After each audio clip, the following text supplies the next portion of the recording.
like we supposed to. Let's do it. All right.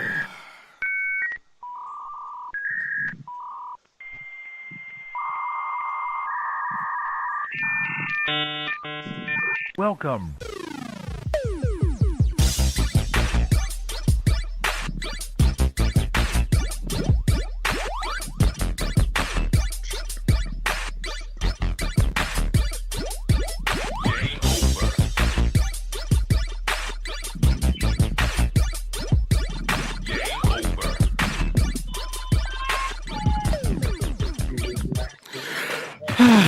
Good evening, everybody, and welcome to the first episode of Urban Retcon Squad.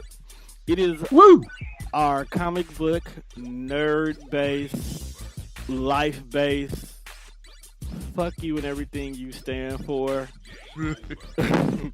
show here on Tonedefradio. Tonight, I'm joined by, of course, my co-host, my right-hand man, my brother from another mother, Mr. Young, Fresh, and Fly. And I don't know if you guys have been paying attention, but here on Tonedefradio, we've been really reaching out to a lot of other people and expanding the family above and beyond the people we've been working with. And I came across a couple of guys in a group of black nerds, ironically. And me and this gentleman chopped it up for about a week. And after listening to his podcast on YouTube and realized we have so much in common, I had to invite the Adventures of the Black Nerds to come a part of the Tonedefradio family.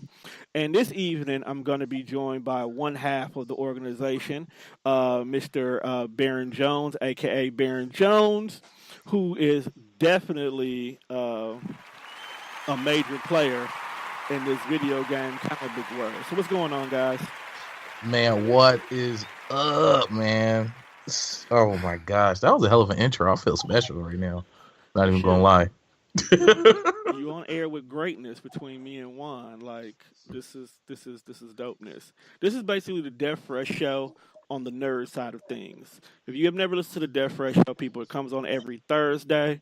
We usually talk a lot of hip hop, a lot of movies, a lot of reality, but sometimes we don't dive into like the comics like we want to. With the fact that Marvel and DC are rampant in the movie scenes, we feel that people sometimes need to learn a little bit about what's going on in the comic book side of things to help people better understand some of the stuff that we tend to dive into.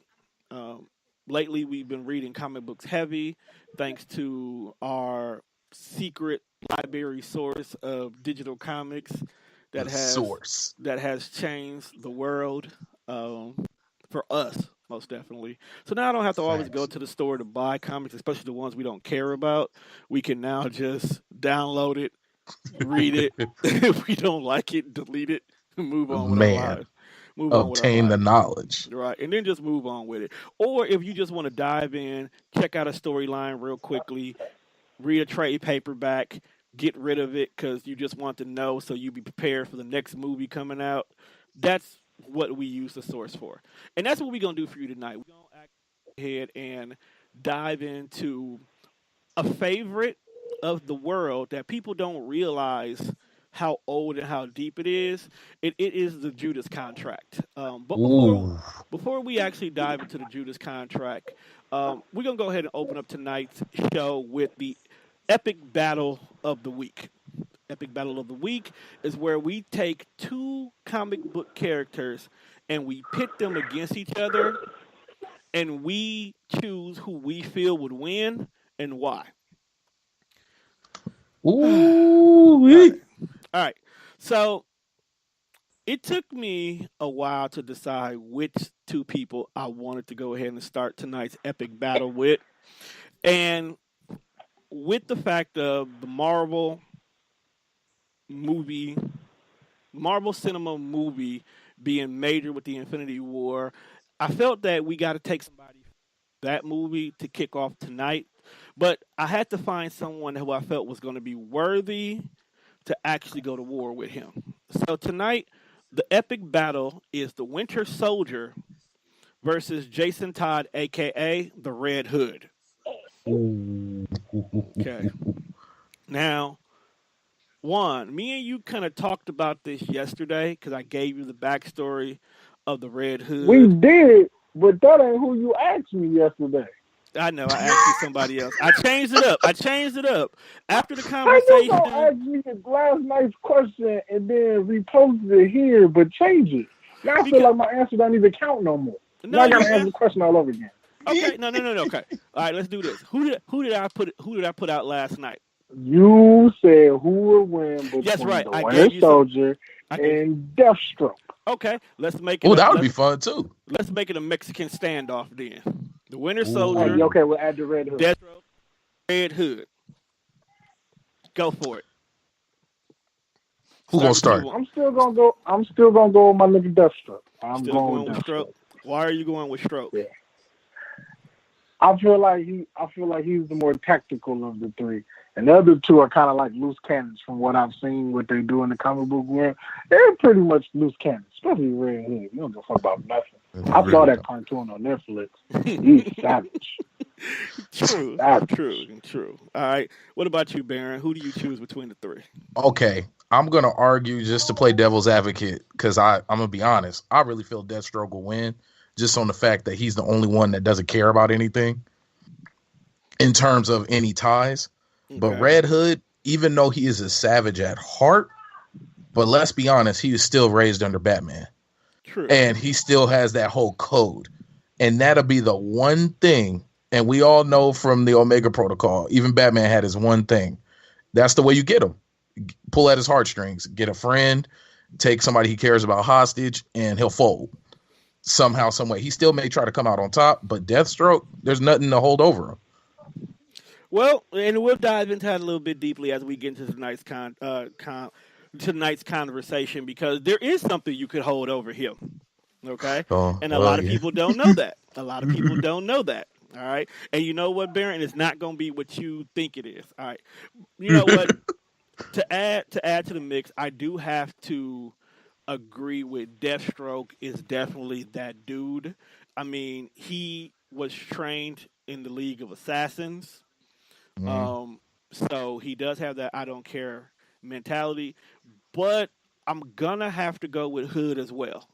Okay, as dope as Bucky is old. Yeah, he getting them hands. he missed.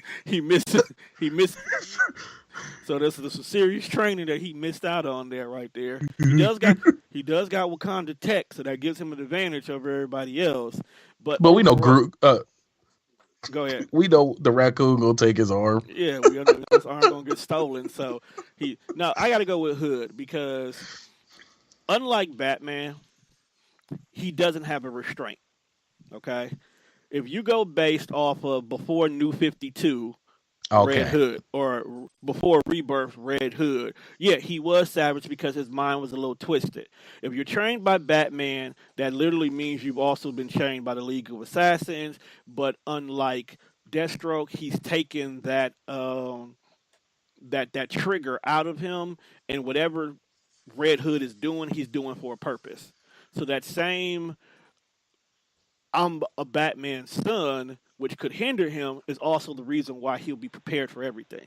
The Deathstroke Red Hood would definitely be something I would like to see. It's going to be a lot of gadgets. It's going to be a lot of trickery. It's going to be a lot of bullets flying. But I got to go with my boy Hood because at the end of the day, he got to stay alive long enough to kill the Joker, and he's not going to let nobody stop him from doing that. Facts. Facts. All right, so rolling into tonight's topic because we're going to keep this a standard show. Normally, we do shows, 90 minutes. Kind of don't want to do a 90-minute setup just yet. We'll just stay with a standard 60-minute show tonight. So tonight's topic is all about the Judas contract. For those of you people who don't know what the Judas contract is, it's actually an epic series in the origin of the Teen Titans that has actually literally gone across every incarnation of the Titans. So whether you like the animated series, you like the movie, even if you like Teen Titans Go in one shape or form, the Judas contract storyline has come up. This is also the reason why the current Teen Titans squad that we are so familiar with, the one of Raven, Beast Boy, Starfire, Robin, and Cyborg, they are actually, this group was all created around the time that this particular storyline was first created. The key thing about this storyline was a young lady named Tara, which, of course, across all three versions of the Teen Titans, she has appeared, is a young lady who is lost. She, in the beginning of the comics, is actually running from something, but we never know exactly what she's running from. Beast Boy goes out and tries to help her, eventually leading to her becoming part of the Teen Titans and eventually betraying the Teen Titans. So, Baron, I know you just recently caught up in the reading in regards to this. What do you feel about the story once you got done reading it? You know what? I loved how gritty it was. You know, that's always something that's lost in translation, because for me, I grew up watching the show. Right. You know, the Teen Titans, not Teen Titans Go, but the Teen Titans cartoon, the first one that came out. So seeing it all play out there, and then getting some more backstory on Tara, and seeing her, she's basically an earthly god with her abilities, but and just seeing how gritty she was. I could just picture her talking with like some crazy New York accent, dragging cigarettes, just vicious. She hated the fact that the Teen Titans were do-gooders, like truly, and they didn't embody that in any of the shows. So seeing that in the comic books and seeing that she felt that they were supposed to just take over and be the best and be on top, right? That was something that was lost. Right. Now, for those of you who don't know, Tara's backstory, which I had to read other episodes before we got into the Judas contract to figure this out, she's actually a descendant of royalty. Yep. She's a descendant of royalty. She actually also has a brother who goes by the name of Geoforce, who has the exact same powers similar to hers. She always felt that, being the fact that these two are the DC version of earthbenders, should actually be the one running things. They should be in charge. They should be running things. They should be taking over. And the brother didn't feel this way.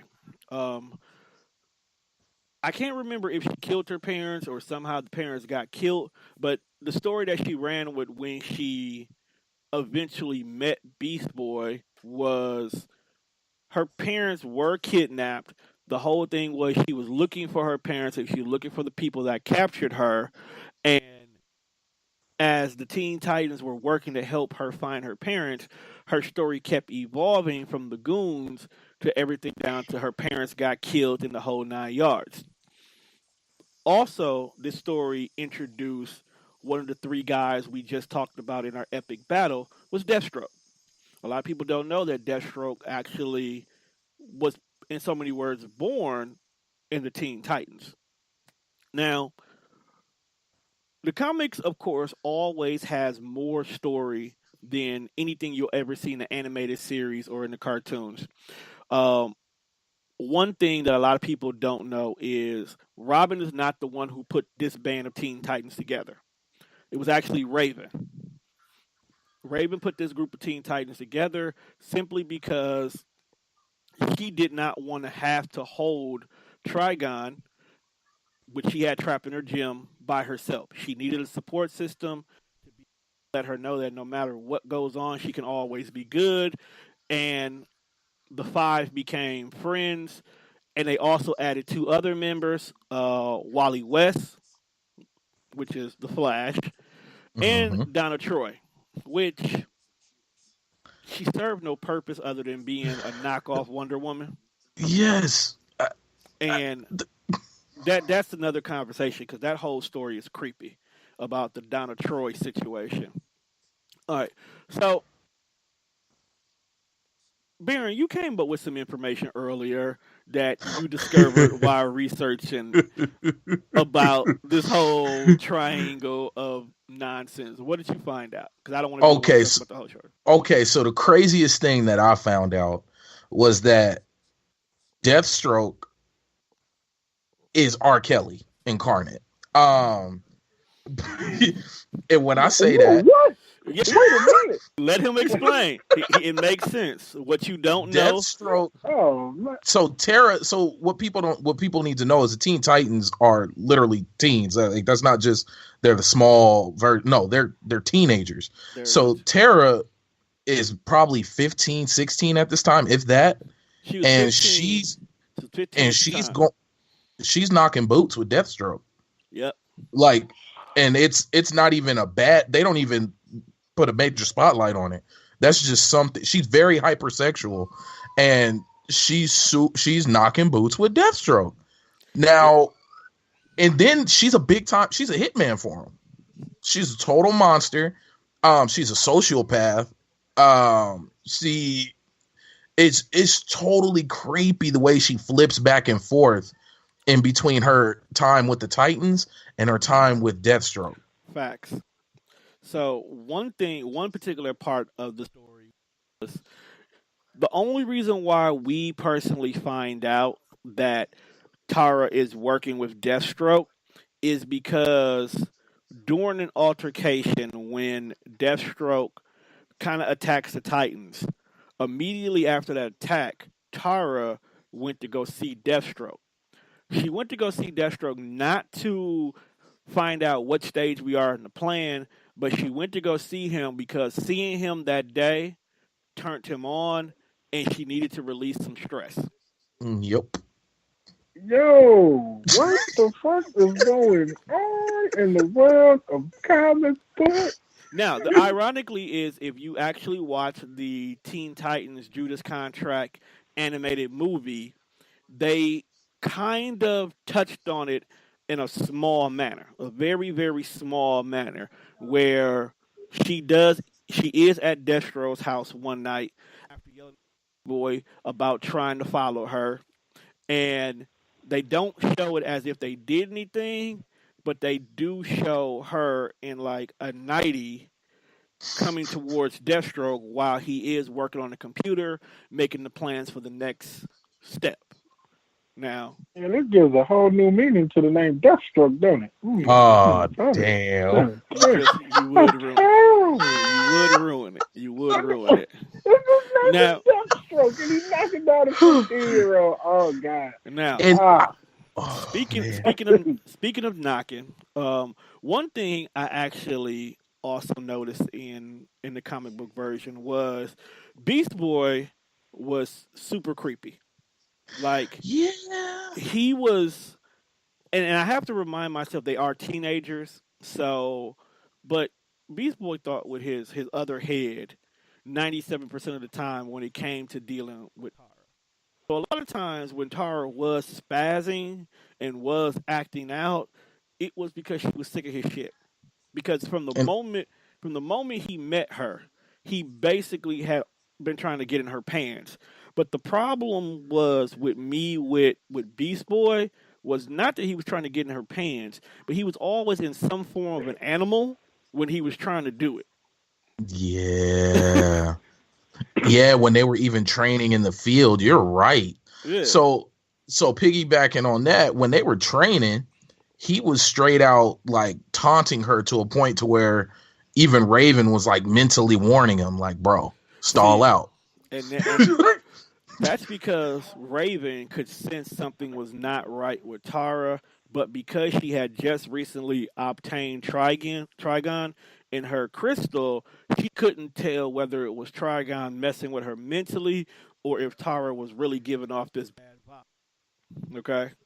Now, after about a year of being in the Titans and she gaining their trust, they literally threw her not only a birthday party, but a 1-year anniversary party, really saying, hey, we are down. You're down with us. We cool with you. We want you to, be a part of the family. We want to make this official.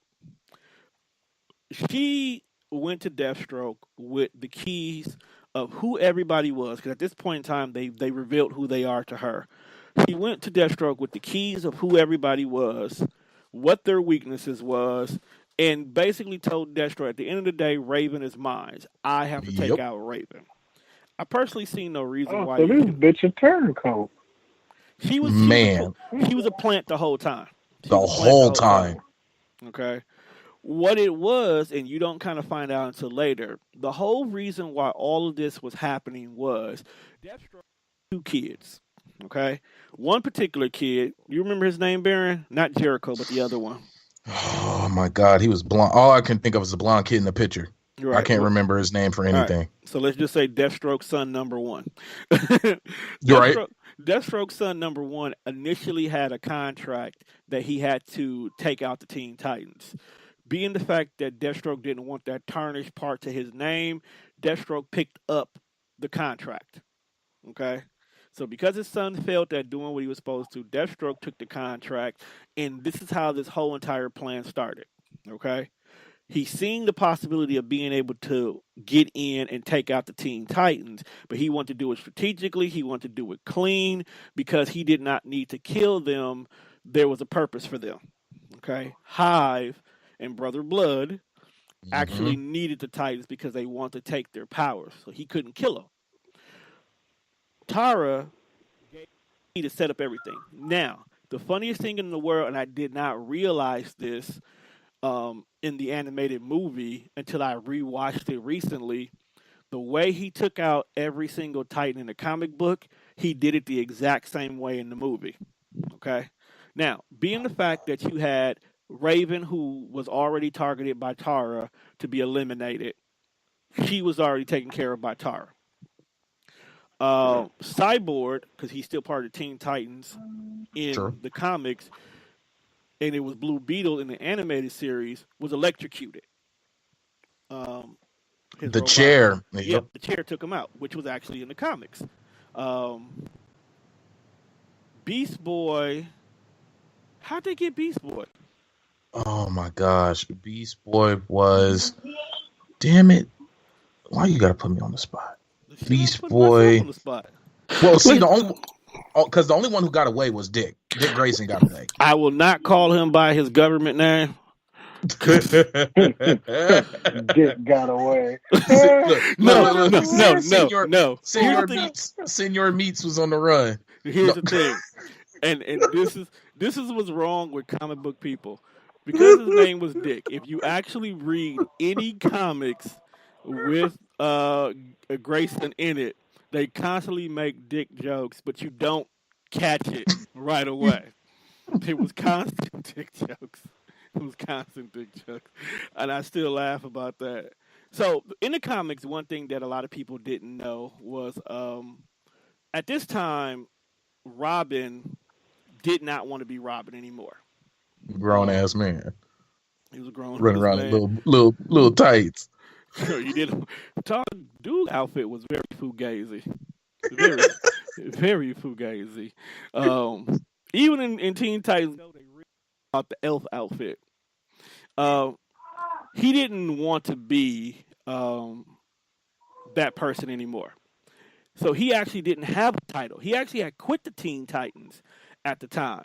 So when he got attacked by Deathstroke, because Deathstroke came at him directly, he got away. He had to go get a new identity. He had to go get a new costume. And that's where the name Nightwing actually was born. So thanks to the Judas contract, we got a psychopathic, teenage-loving R. Kelly serial killer with one eye, and we got Nightwing. So we got good and bad. Man. Hey, ain't it a trip? I didn't know that's how he lost his eye. Because, they always portray him with one eye. They've always, even in the cartoon, that rolled over to the cartoon. But the fact, it's clearly spoiler. We're just spoiling like crazy for you good folks. His wife takes his eye. Yeah. Because she was a badass. She was actually his general. Yeah. Yeah, his wife was his general. And she found out about him being an assassin, and she went for the kill. And his crazy quick reflexes only where it took out his eye. Right. So in order for this nigga to bone underage sleuths, he had to sacrifice an eye. Or maybe Tara wasn't his first underage chick. Ooh. maybe the wife found out about previous ones and took his eye. You weren't there, man. You weren't there. I'm just saying. Yeah, dog definitely on his R. Kelly swag. God, walking around, and then they made him all gray too. Like it's. I'm just saying. This old buffed out Colonel Sanders. Okay, so here's a question that I have. Okay. Since he was here before, is that why Deadpool is so fucked up? Because Deathstroke was fucked up, so they figured they fucked Deadpool up just as bad as they fucked Dog up, since he was much more than a copy. All right, so not apparently really. Deathstroke was here first. And that is an ongoing joke. That is a joke in the new Teen Titans Go movie that's coming out, because he keeps bringing up the fact that he was here first. Deadpool is Marvel, and he's messed up for a completely different reason, though. No, but I'm saying though, like, because we all know, like, when you look at DC comics and then you look at Marvel comics, there's superheroes that are all the superheroes to me are similar in some way, form, or fashion, because somebody got the idea from somewhere first. Facts. True. And if you look at Deadpool, you look at Deathstroke, it's clearly a copy and paste job, just like when they made Mortal Kombat. It's like, Smoke is now Rain and Sub-Zero and Scorpion and Reptile, just different colors. True. Different color palette. True. Yeah, right, different colors. It's all the same person. It could be. Now, with you saying it like that, and if you're going to do that cross comparison between the two, yeah, I can see that they had a Deathstroke, but to make fun of DC, they make him crazy. They make to the him max. Comical, and they make him break the fourth wall, which, contrary to popular belief, Deadpool is the first one to do it, but he's not the best one to do it. Gwen Stacy as Spider-Gwen is the best fourth wall breaker, hands down. See, now you gave me something else to read. All new, all different. Yeah. I gotta ask, off topic. Did Spider-Man accidentally kill Gwen? Okay. So this is serious. It is. It's How serious. do you accidentally kill a person? Here's it's why. very serious. Did you see the second Spider-Man trilogy? I loved Andrew Garfield, man. Yeah. I thought he was badass. Did you see the second Spider-Man trilogy one? You talking about like actual movie? The actual movie, yeah. I think they called it The Amazing Spider-Man. Man, when my nigga Tobey Maguire didn't come back, I was kind of distraught. I didn't want to watch Spider-Man. All right. So if you would have watched that one, you would have realized there's a particular scene in the second movie. Yeah, in the second movie, I think it was, where Gwen Stacy in this particular series of The Amazing Spider-Man is actually Peter Parker's girlfriend, not Mary Jane, which has always been a thing in comics. Like, he's either with one or the other. He's worse than Archie. He's worse than Archie. He is. But so what happened was the Green Goblin actually kidnapped Gwen Stacy and dropped her off the top of the bridge. Was it the Brooklyn Bridge? It's one of those bridges. In the movie, it was the tower. It was the bell tower. Yeah. But in the comics, it was a bridge. It was Yep.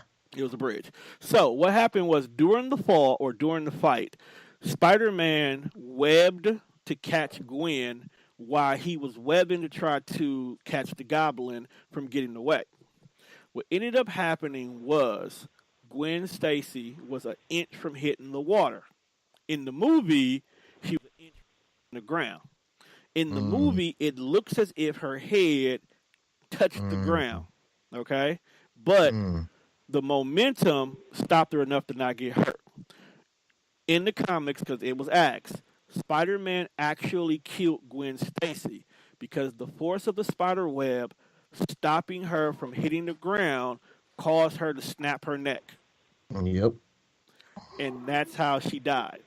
So technically, Spider-Man actually killed her. And if I'm not mistaken, in the comics, for a brief moment in time, he was actually going to stop being Spider-Man because of that. They even touched on it in the movie. She made a recording for him. Yeah.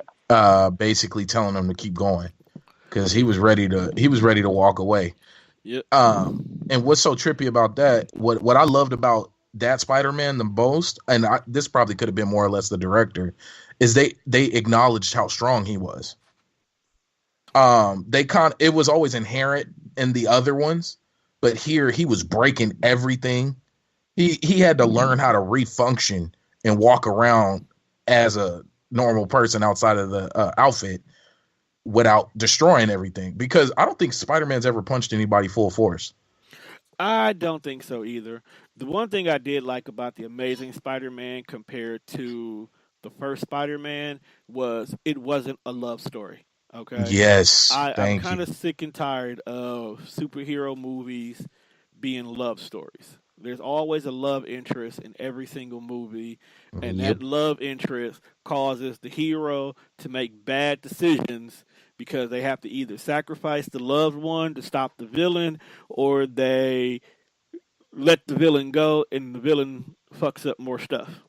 I'm tired of that. Well, bro, you know you gotta save these hoes. But look at what happened in Wars from saving these hoes. Well, hey, Half the you save these population. hoes. The only You have person, to. the only person who did not save these hoes got what he wanted. Well, that's because he realized in order to get what he wanted, he had to make the ultimate sacrifice. See, they went down to make the ultimate sacrifice because they was out here saving these hoes. And look where the world is now. Man. See, Thanos is that nigga. Thanos is that nigga that be like, you know what, bro? In order for me to get better pussy, I gotta cut this old pussy off. I can't keep hanging on this old pussy trying to get better pussy. So he had to let the old pussy go in order to make room for this new pussy. See, some niggas is greedy. And they be trying to hold on to the old pussy and get the new pussy at the same time. That's not how it works. And you lose everything when you do that. Yep. Being greedy. Which is why Thanos snapped his fingers on the nigga. And you know what? You know what's a point they never, I don't think they addressed, or maybe it was there for us to absorb, was he knew he could have been a part of the disappearing too. You know what? That's true. But maybe not though. See, the glove protects the wearer.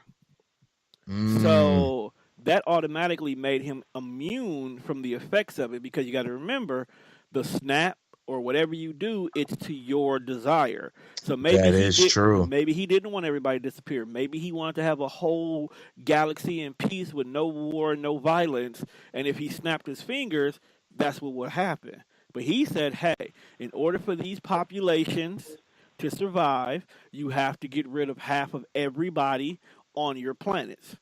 He's an exception to the rule, not only because of the glove, but because he's the last Titan. So therefore, you technically, by definition, can't cut him in half. Can't get rid of him. Hey, do you think that's why his arm got burnt up? Just to kind of touch on that, because half his body did get jacked up. I think the effects of it did blast. It did blast. Now, here's something that I don't think a lot of people paid attention to. The gauntlet got damaged. Yes, it did. It got just crushed. So that means we need a new gauntlet. Oh, hell. And the same place where the Stormbreaker got made at, there's a mold for a new gauntlet. And it's still there. And it's still there. Hey, how you do, old boy, though? He said, your hands are now mine. No. Okay. So since we talking Infinity Gauntlet and we talking Infinity movie, we gonna be pure nerds. We gonna talk about what we think gonna happen in the next movie. We gonna bring in some of the comic books in regards to it as well. And we're gonna talk a little bit about this gauntlet. All right. Okay, so I got a question before y'all dive into like this deep dive. Like, I just rewatched the movie. So is Tony still on Titan? Tony's still on Titan. Yes, they're still. He's chilling.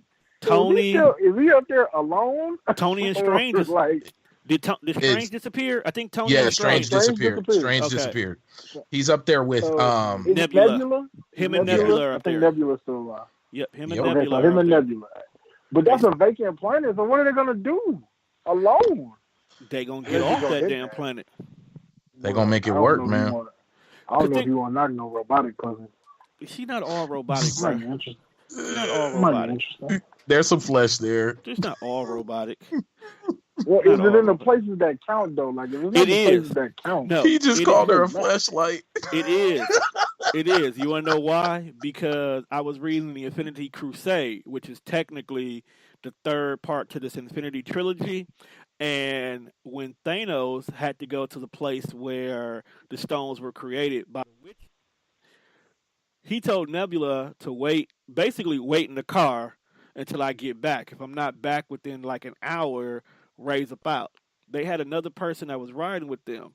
Nebula, as soon as Thanos bounced, was like, okay, we're going to be here for a while. I need something to keep me occupied. And she started getting undressed, and her and old boy did it in the Boom. ship. They just went and gooned it out real quick. While Thanos is down here having this big, huge issue because his son stole his powers. Mm-hmm. Working with Hey, Lady what was Death. his name? Gosh, Son? Thanos' son, because he was whooping his ass. Is it Oh, like Thane or something? it's something. Thane, yeah, I think Yeah. it is Thane. Hey, No. man. No. Hey, but Okay. wait, Hey, how Go did ahead. what's her name get tortured in the comic though? Nebula. See, In the movie, that was crazy. But she the got way tortured similar to that in the comics as well too, but it was more like a contraption that she was connected to other than floating in space. I mean, we talking about long Marvel movie money here, bro, so they had to make it look fancy. Okay, True. because if you think about it, when they was on the planet with the collectors, the way Mantis and Drax, I thought Drax was dead. I'm not gonna lie to you, because Man. dog split up into small little meat chunks. Hey, I was like, that soon already? I thought he Like, off Drax off top. I didn't know he distorted man. reality for a minute to control dude, but that was crazy. Like, I'm not even gonna lie to you. I'm still mad about the way he did that. That was, man, I and feel bad. unraveled him. Then did Mantis spiraled her out like a damn potato. She didn't deserve that. She didn't ask for that, dog. They didn't have to do that to her. But so she did ask for it. she did no, because she was basically one of the strongest people that they had at the moment to take down Thanos. Because Yep. by her being able to tap into his feelings and making him use his feelings against him is the reason why they even had a sliver of a chance of taking dude down. But for some odd reason, white men can't seem to keep their rage in check. Bruh. Man, have all the hate that he's getting, he deserves every ounce of it. Bro. I feel bad for Chris Pratt as a human being because you technically can't go nowhere without somebody being mad at you. But was he wrong for that kind of hate, though? Yes. Yes, he was. He was wrong. But let's be real here. That is his character to a T. They're anti-heroes. Right. Like, they are for themselves and no one else. That's the whole Guardians of the Galaxy to a T. So he was not acting out of character, but it still was like, bruh, you could have. Technically, this is all his fault anyway, even before we got to that point of life. Ooh. Still his fault. How? Ooh. Gamora said, shoot me. Why didn't he shoot her?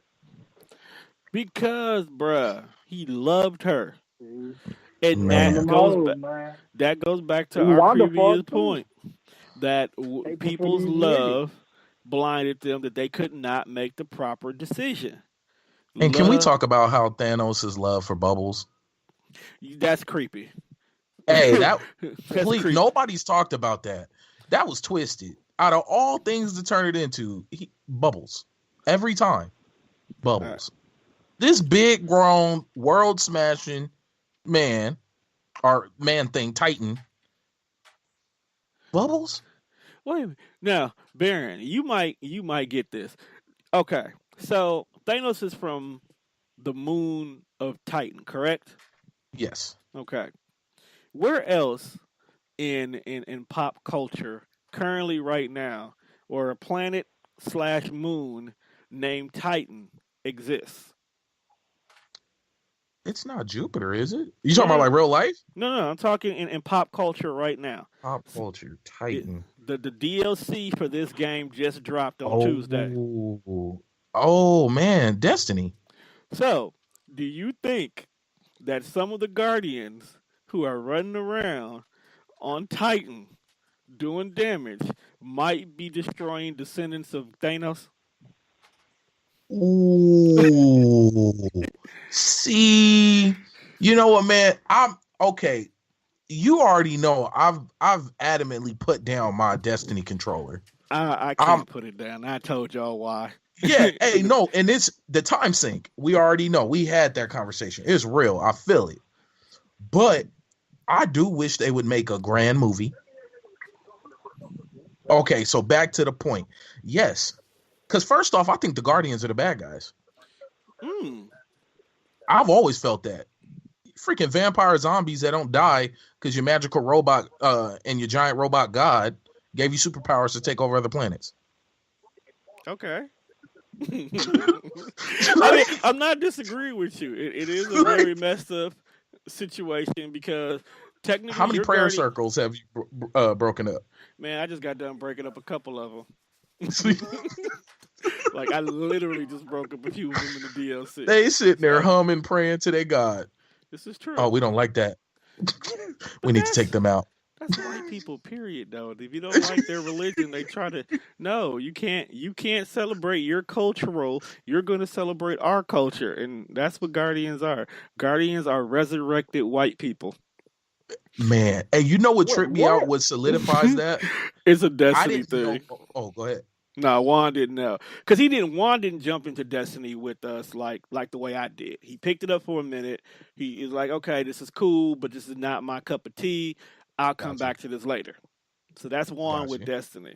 So he's not to the point like me and you have gotten so far in regards to the game. Man, long story short, Juan, these dudes they're on a mission from a god that doesn't speak in any way, shape, or form other than this guy named the Speaker, which we don't know how he became the Speak. He just kind of popped up and was like, believe in me. I am the one to give you the word. So what y'all saying is Destiny is much like real life? You know what? Yes. Yeah. I think white people will take over the earth. There's a God that we've never met, and then there's a dude named Jesus who's supposed to be God's son, and like, it's confusing, but I get it. Colonialism at its best, bro. It is. Yeah, except this is on a galactic scale. Yeah, so this is a cosmic. This is a cosmic. There front. you go, cosmic. That's a better it's a cosmic front. So we out here getting our Carl Danvers on, and we on the wrong side of the fight. That's basically what it boils down to. We're on the wrong side. Now before I jump back to this motherfucker change his shit on. You done heard all this fuck him. Damn. Okay. All right. What did you say, Baron? Right no, but before I jump back onto these comic books and Thanos being a goon from Titan, I think the Traveler is going to be the main bad guy at the end of all of this, and that we're going to have to fight him. I would not be mad at that storyline. I wouldn't. I would play that. I would play that storyline, and I would say all the BS you put me through is worth it, because that'll be a twist we don't see. Can you imagine, like, because I could totally see Zavala being the one to stand strong for it, so he'd be the one you got to fight. Nah, because Zavala is such a soldier that he'll ride with you only because he feels betrayed. It's like that guy who was in the Air Force and he lost his leg in a war, and then all of a sudden you come home and it's like, we ain't got nothing for you. So now they turn into a political person who's like completely against the government. Got you. That's who Zavala would end up being. If we go with the Traveler is really a goon.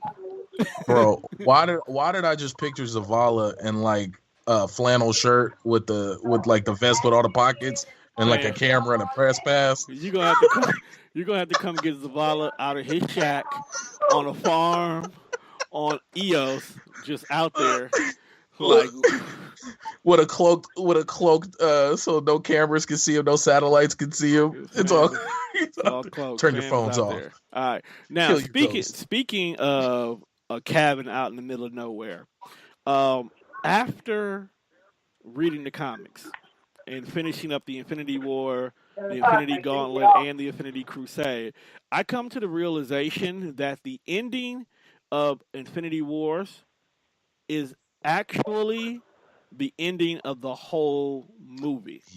Yep. Okay. After everything is done in regards to it, Nebula eventually corrects everything.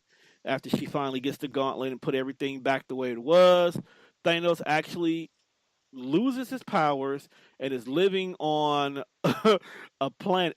Is he back on Titan? I think It was way too green. Yeah, it was really green. But remember, she fixed everything. So Titan probably got a little bit of life. So basically, he got put back on the planet where Dog is by himself. Now, one thing that the movie eliminates that the comics didn't was the love interest of Mistress Death. Yes, I was waiting on that. Now, here's a theory that I came across that I kind of thought made a little sense, but I want to see what you two guys think. So, in Thor Ragnarok, we found out that Thor had a sister named Hela. Okay? Mm-hmm. Hela was the epitome of death. She was nothing but pure evil, pure death, the whole 9 yards. I'm thinking that Mistress Death is Hela. Okay. That would make sense. She looks like her too. Right. She does have the look. She's been locked away the whole 9 yards. And it would make sense because she destroyed Asgard, thus being the reason why this whole thing is done. So now she's in a comatose state because thanks to the death of Superman, nobody's really dead in comics. Facts. She could be in that comatose state where Thanos kept trying to get her to speak. So instead of turning it from Thanos trying to get her to speak, Thanos is trying to bring her back alive. Thanos is trying to appeal to her. So she can still be the love interest that triggers everything, or at least somebody he smashed. Something. Okay? Yeah. So that's how I feel like. I feel like she's there, but she's not there the way us comic fans feel like she should be. And you know what? That would be an easy pill to swallow for the run-of-the-mill person watching it. Right. It would be easier than having to create death. Right. You know, and then the mystery, like, because doesn't Mistress Death actually become death? Yeah, she is the living embodiment of death. Now, there you go. Here's another thing that I can think of. Lily, go downstairs if you got to go potty. Here's another thing that I thought of. A bunch of people just up and fucking faded away, right? Mm-hmm. Where did that energy go? That energy has to go somewhere. What if... Go ahead. Oh, no, keep going. I was going to say the fact that they... why would they turn to dust and not just disappear? Fact. Like, why put so much emphasis on them turning into dust? Like, why make it so visual? Other than for us as fans watching. But there's another reason behind it. I mean, this is a movie. Right. And everything's symbolic. And in so many words, that energy, that entity, that combination could be what creates Mistress Death. She is the living embodiment of death now, and all the energy, just like Parallax or the original Sin storyline that the Avengers went through, where when all the mutants lost their powers created a new entity, and that entity needed to be destroyed. So I'm feeling that could be a direction they could go, or it could just be us reaching and they just wanted to let you know, like, Vision's dead, but these niggas just disappeared. Man, hey, bro, when I heard Spider-Man's voice crack, I damn near cried, bro. I've always heard my parents always talk like certain moments really pull at them as a parent. You know, like I'm a fairly new dad. I probably got like a year and a half in. But when I heard that boy, because let's be honest, he's a boy, he's a teenager, sit there and his voice cracked and was begging not to die. I was like, holy hell. Like, I looked at my wife, I was like, where are my kids at? I wanna go hug my kids. You went home and hugged your kids, bruh? Man. Hey, that low key is the saddest fading away in the whole. Thank you. Hands down. I ain't seen nothing sadder. I think that was the whole reason for the fading away. To give you that we're pulling at people we care about. Like the Black Panther being such an important person to the African American community, he faded away on us. No, hey, first of all, low key, when we were sitting in the movie theater, bro, nobody cared until Peter Parker disappeared. Oh, and when Groot disappeared. Groot and Peter Parker died. That because was like because they were kids. Because it was kids, bro. That means that nobody was immune to the effects of Thanos. That's what it boiled down to. But I feel like they faded away and they all stuck in the Soul Stone, and I think that Baby Gamora has taken the place. I think Baby Gamora is the movie version of Lady Death.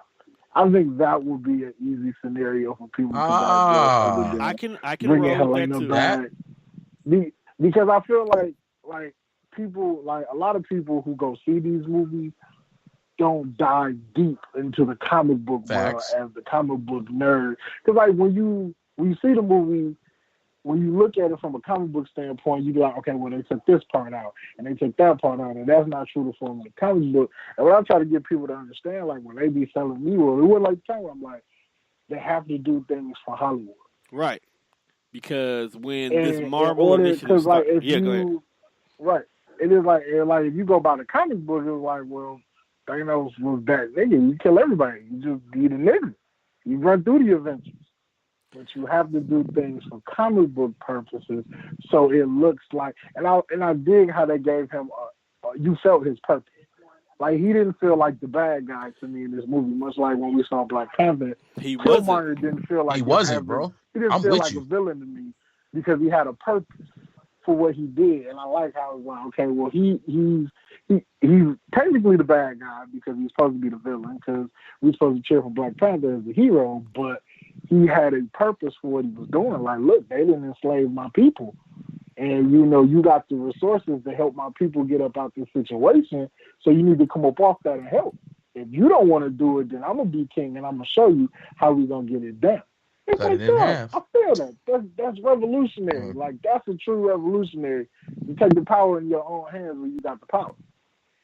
And you know what? Is like, hey, this world needs balance. And, you got to crack a few eggs to make an omelet, but I have to bring balance to the world.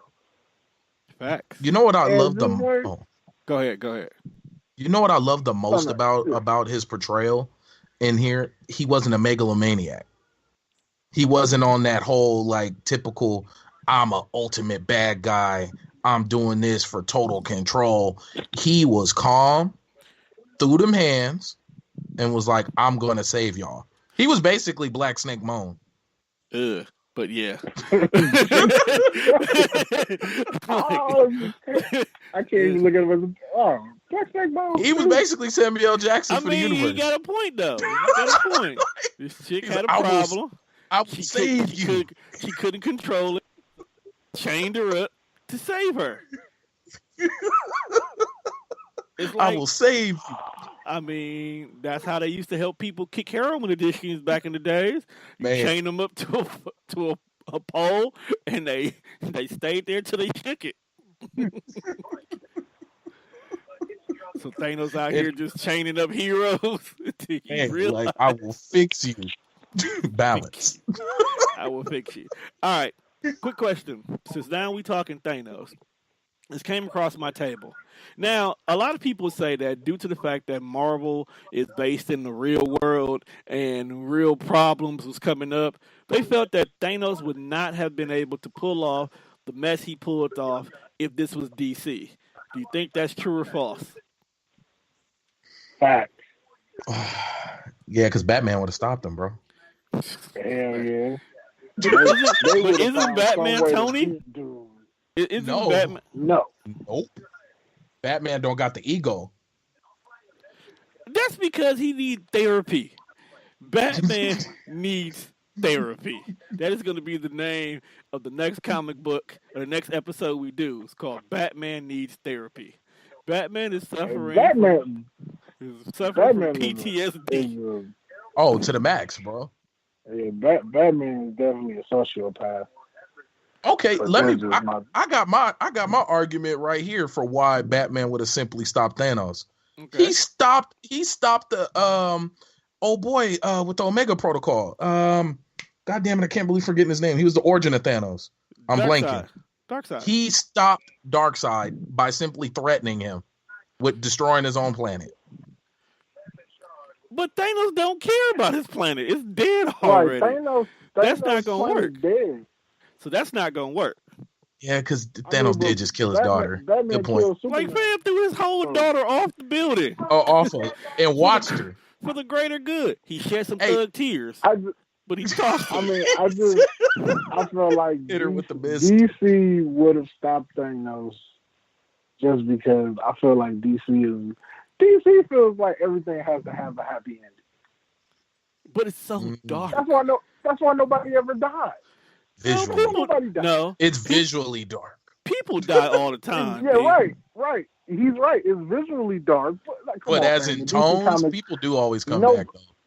Nobody died. People die all the time, I thought Joker Arsenal got his arm cut off. Now he's the Red Hood. I thought Joker killed him. Joker beat him to death with a crowbar. Now he's running around as the Red Hood. No, that was because of the Lazarus pit. Died. Joker did not kill him. A guy with an auto dialer killed him. We already cleared this up yesterday. Bro, you didn't know? You didn't know that, Baron? Oh, damn. You didn't know the story of the auto dialer? Oh. Oh, okay. So, I'll tell you real quickly because we are on a comic book show. So, during the run of Jason Todd as Robin, a lot of fans of Batman did not like Jason Todd because they felt he was a complete carbon copy of Grayson. Which it was. His backstory was damn near identical, minus the fact that he's stealing tires off the Batmobile. Okay? Which was gangster. Told you one. Niggas don't realize, like, you stole wheels off the Batmobile, bro. You got skills. The fact that you got it all. Facts. See, this is why I fuck with Baron. All right? So, no, Juan didn't get it last night, but now he got it. All right. So, they didn't like the fact that he was basically he was Grayson 2.0. So, the writers came up with a contest. They said, hey, we're going to have Joker kidnap Jason Todd, and you as the readers get to decide his fate. Call this number and press 1 for him to live, press 2 for him to die. When it was all said and done, Jason Todd died by 31 votes. Holy shit. 31 votes. It later came out that somebody actually used an auto dialer to call in to vote for Jason Todd's death. Because technology was so old and archaic back there, they have no way to prove how many actual calls was from the auto dialer. Bruh. So the caucasity. The caucasity? Bruh. The caucasity. The caucasity. So, bro, one person that wasn't nobody, but that was a white dude. I'm sorry. But white just dude. holds up the theory that nobody dies, fam. Well, like, that's because okay.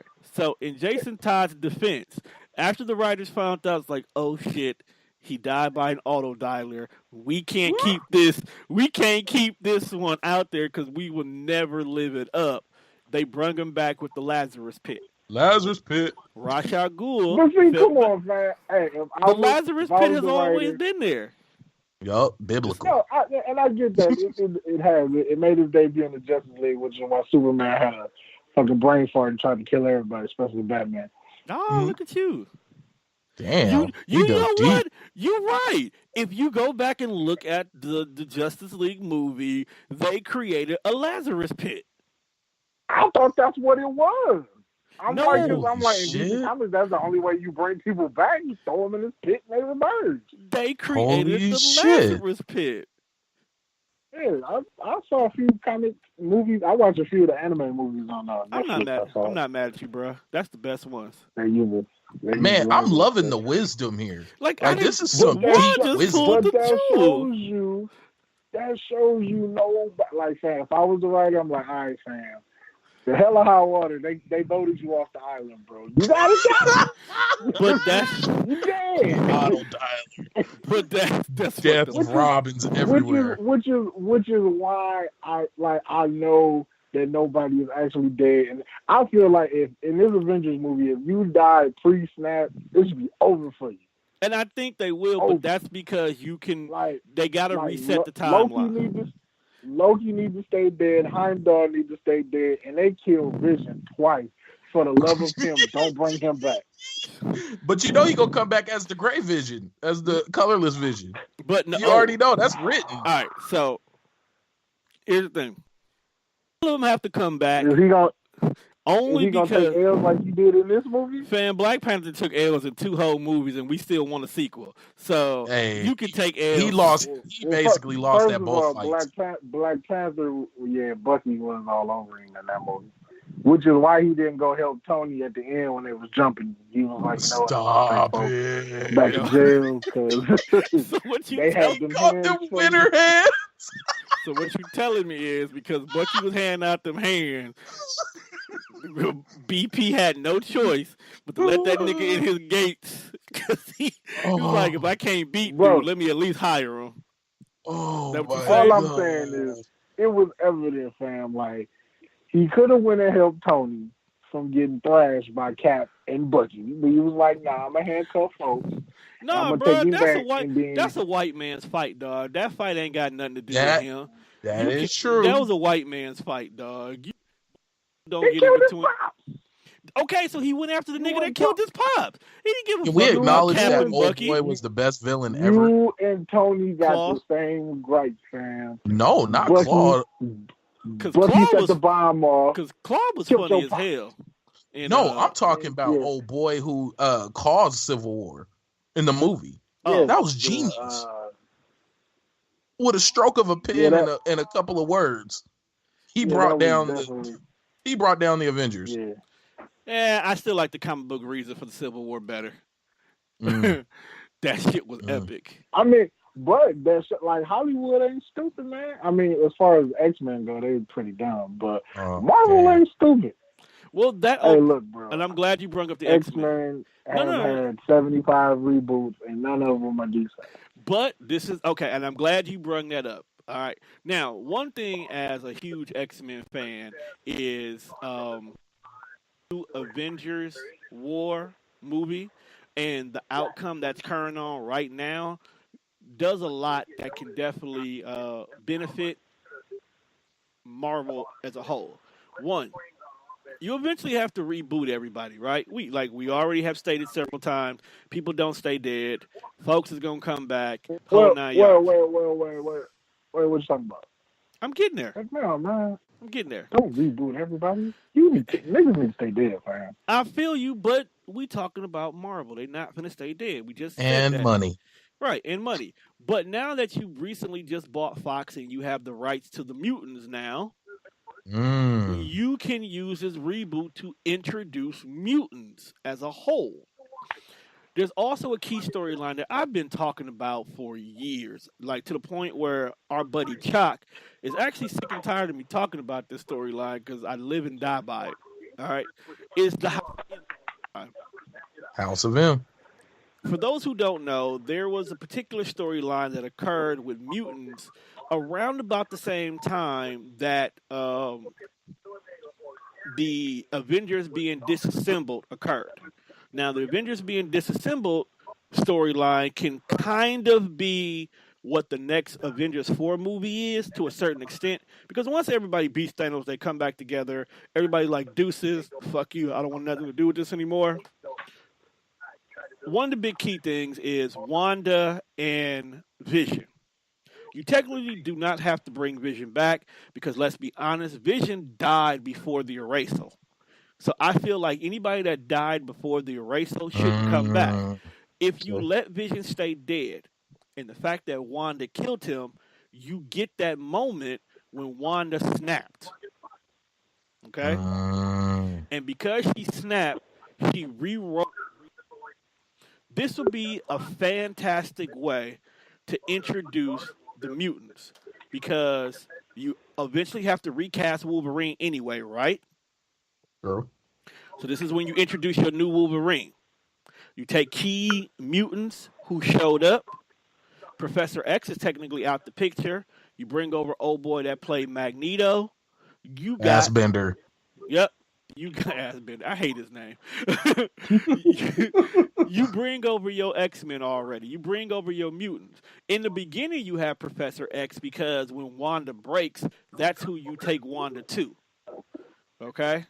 Remember, her brother also died. So technically, you're kind of on the fence because her brother plays a key factor in the House of M, but he died long before this happened. So you might have to bring Vision back if you're going to bring Quicksilver back. I don't know. Movie cinema will work something out. Always do. All right?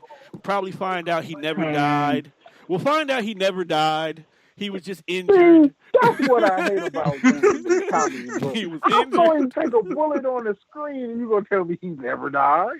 He didn't die. He was just injured. He was too fast for the bullet, but he did. Magneto came and got his son. He took him back to Genosha. Now that would explain away. I'd be okay with that.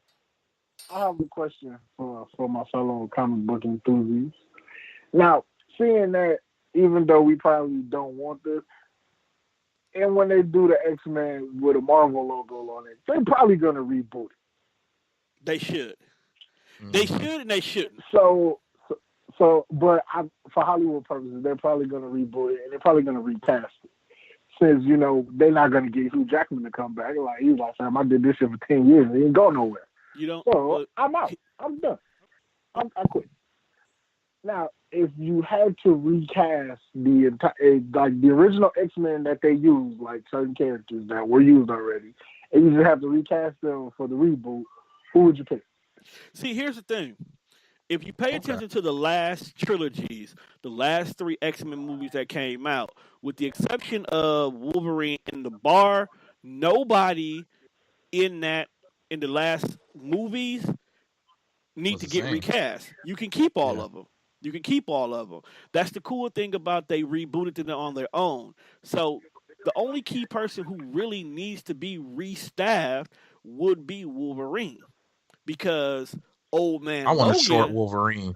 Old man Logan just died. True. So we okay with that. Who do you get to play Wolverine? See, that's a tough one now, Doug. I need somebody short, bro. He wants somebody short. I need a 5'2" dude out there rolling around, causing problems, cussing. Fam, you're not finna get Danny DeVito. That's what I'm telling you. A fit Danny DeVito would be fucking perfect. First of all, you show me a fit Danny DeVito.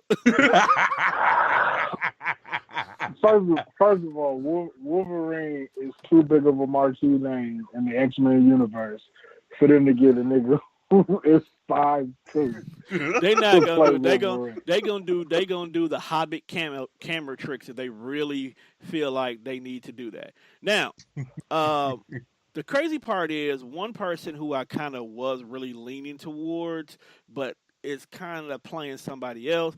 I actually was leaning towards Tom Hardy being Wolverine. Ooh, that would be solid. But he's Venom now. Yeah, but that's Venom in a whole nother universe. You gonna play this shitty ass Venom. Now, how do you have Venom without Spider-Man? Well, it's tricky. It's tricky. It's real tricky because it depends. If they pick up where the Venom movie is after Spider-Man and Venom has fought for the first time, and now Spider-Man no longer has the symbiote, and Eddie Brock has it, and this is Eddie getting used to the symbiote, I'm okay with that. Because that's basically what it seems like it's doing. It seems like this is Eddie and Venom fusing for the first time. True. Okay? Seems like it's fusing for the first time.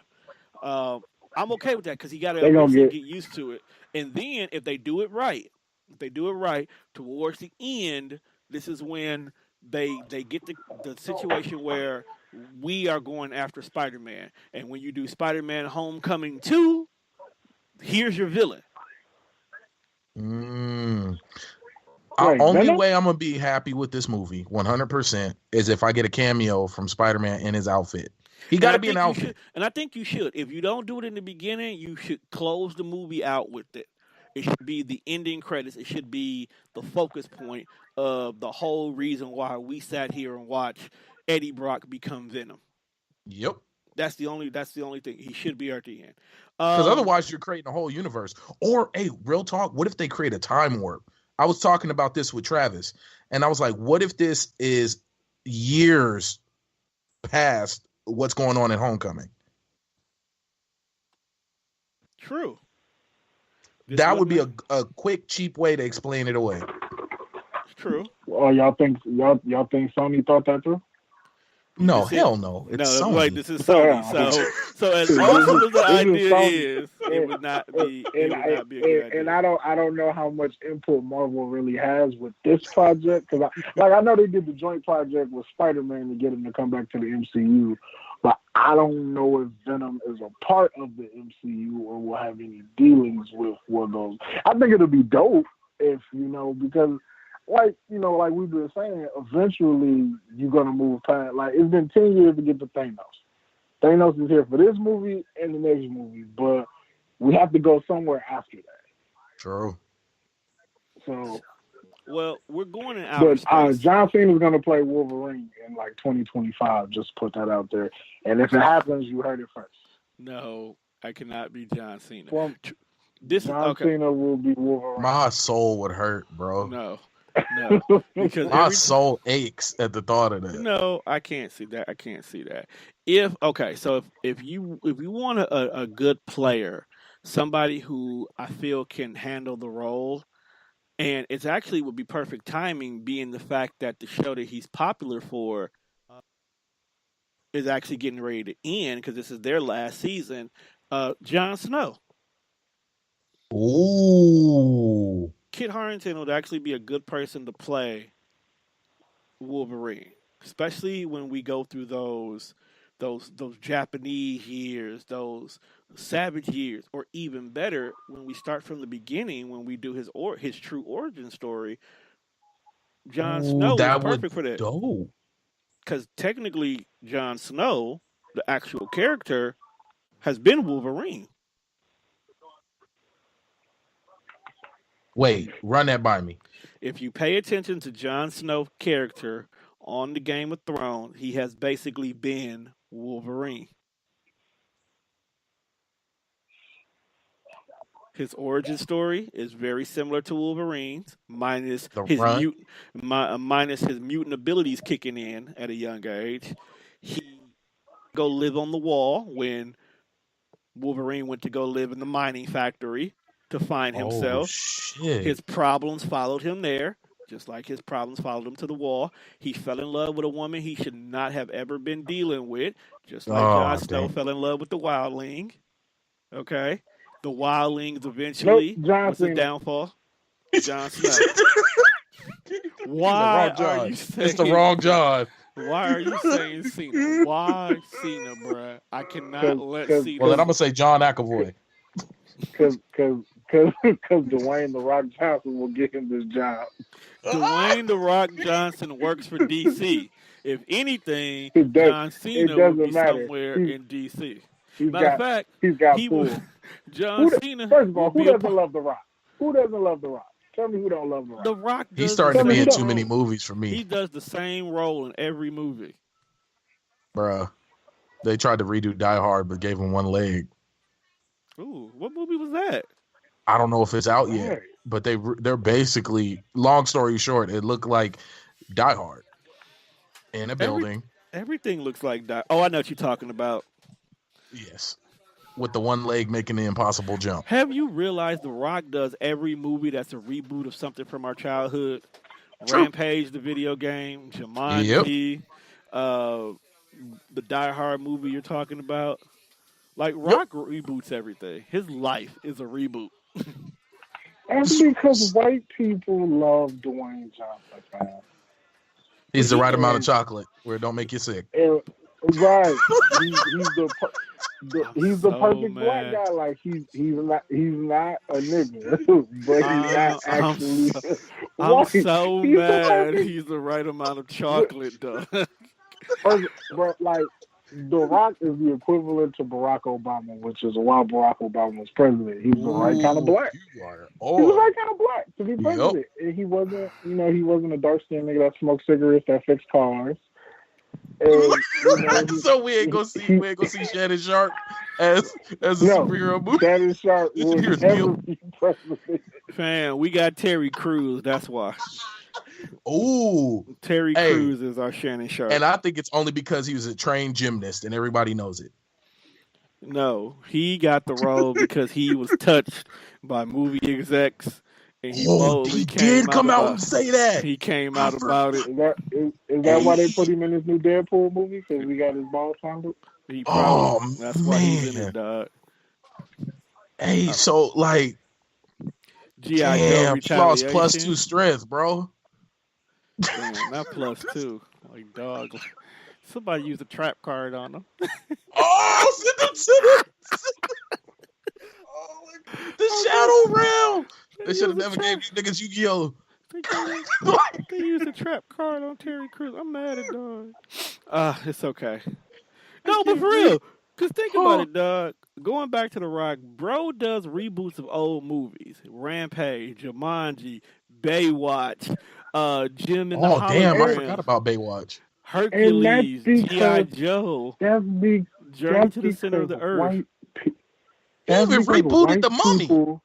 Yep. White people cut extremely big checks. I'm not mad at them.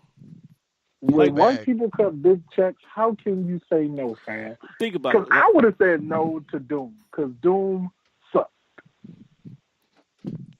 I ain't gonna sit here and lie live on the radio, bro. I would have took that Doom money. You have to take Doom money. It wasn't. Okay, I'll take that back. It depends on how big the check is, because it wasn't a good video. That was only his 4th or 5th movie when he did Doom, though. It just proves, like, okay, here's a prime example of white people cutting big checks again. John Cena is slated to play Duke Nukem. I'm okay with Who that. cares about I'm not bothered by that. I'm okay with that, though. I mean, I'm not mad at it, but did anybody play Duke Nukem as a kid? I did. I love that game. Yeah. I used to always go to the little scene where the girl was dancing. The club. I wasn't a fan. I used to love blowing up pigs. That's because you didn't think outside. You didn't step outside the box and play games that were not the norm for certain groups. Like you sometimes have to go.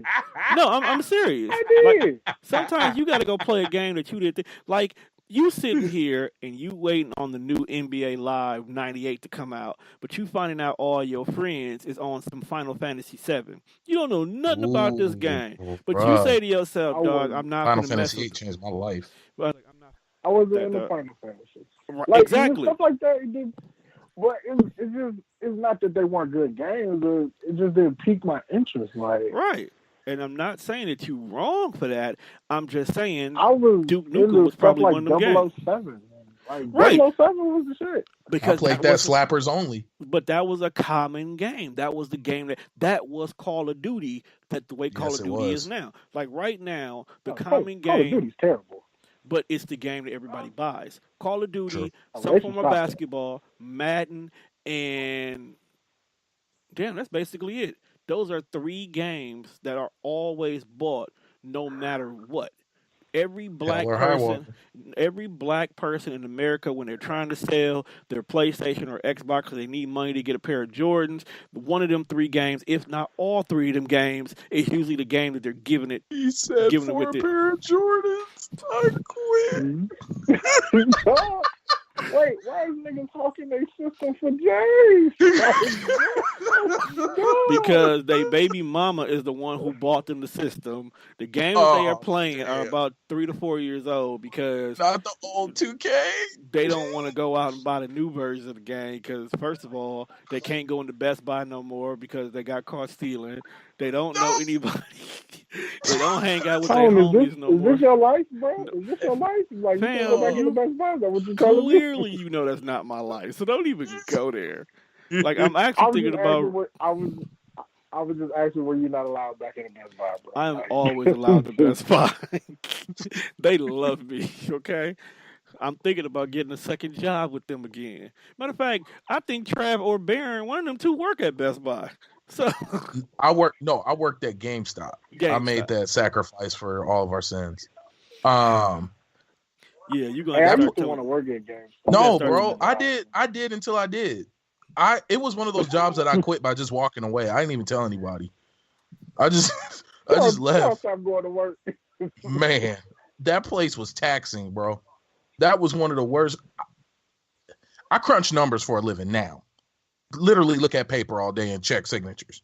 This is more entertaining and more healthy than working at GameStop. I actually got part of a class action lawsuit, bro. They paid us out. What? That's how bad work. Bro, so bad okay, when they go into the back. When they go into the back at GameStop. Wait a minute. Story time with Baron. GameStop years. Now go. So when they go into the back, there is a small chance, at least when I was working there, that there was inventory in the bathroom. Facts. So your Nintendo Switch got doo-doo particles on it. Yeah. Facts.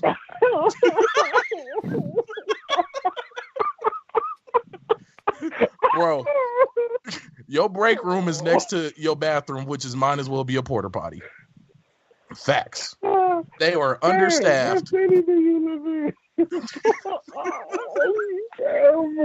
but bro, you know what though? All GameStops are hella small. Next time you go to your local GameStop, give one of the employees a hug and a card. You got teachers. You got Teachers Appreciation Week. You need your GameStop Employee Appreciation Week. I'm not going. Them people is slaved out. I'm not going back to GameStop. They smell like Judas. I'm not, and that's because their break room is next to the doo-doo chamber. I'm not giving my hard-earned money to anybody that participates in slave labor. So yes, from now on, all my games will be bought from Best Buy which they get 20% off anyway. Right, I got Gamers Club unlocked, so I get 20%. So I don't pay full price. Never. All right. That's so a homie hookup. That being said, I stopped buying CDs anyway. They even make CDs, dog. Do people still buy CDs? I do. I'm looking at my big crit Forever is a Mighty Long Time right now. I was talking about in a reference. I go buy hard copies of video games, but Oh, got you. I'll go to record stores. We got one in my neighborhood, and I support. Shout out. All right. Nope. Hey man, they better start giving rappers a cut of these streams. They do. Apple Music $9.99 a month, and they telling me I can still got to buy a whole album. That's a conversation we'll save for next week edition of the Death Fresh Show, as we will probably do it on Wednesday because Thursday we'll be at Deadpool. Next week's edition. Work on Wednesday. You suck as a human being. We'll find it out. Next episode of the Death Fresh Show, we will be covering the 10 for 10. If you've been paying attention to social media lately, you've been seeing a lot of people posting 10 albums for 10 days. We specifically did ours catered around hip-hop, but what we'll do is we'll run down all 10 of our albums and why we selected each one of those albums as part of our 10 for 10s. That being said, people, we are going to go ahead and close tonight's episode. This was an awesome episode. We've learned a lot today. Deathstroke's perv. Beast Boy's a creep. Destiny is over here. Is that why Deadpool wants to fuck a unicorn? Like, I have questions now. Because Dog really been heavy on trying to fuck this unicorn. Like, I don't know if that's still from the comics. I think the real question is... Just be on some bull. All right. So this is what we'll do. For next week's episode, of the of the Urban Recon Squad, we will dive into is Deadpool. Okay? Mm. Because a lot of people don't know who Deadpool is. They just think that he's an R-rated movie that Marvel threw out there just to see how we as fans will react to it. But we'll actually dive in. Hopefully, we can get Trav to join us next week as well, so we can go ahead and get real nerdy up in this piece. But Nope. Deadpool sound like a thing at the sperm bank when you have like a really low sperm count. They just Damn. put you in the section that's called the Deadpool. Damn. yeah, with that being Savagery. said, people, I'd like to say thank you for tuning in tonight, and we will Makes talk sense, though, to don't it? you guys later. Peace. Peace. I hate you people.